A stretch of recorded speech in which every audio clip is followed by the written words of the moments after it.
Hello everybody, welcome back to our YouTube channel. Today in this video I am talking about BioNano Genomics stock. In this video we talk about stock pros and cons and technical analysis and latest news about it. Stock is trading at 0.58 US dollar with 2.11% negative in a day.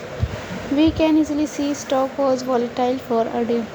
The volume of stock was recently not all time high, so the fundamental stock is much pretty better than other penny stock.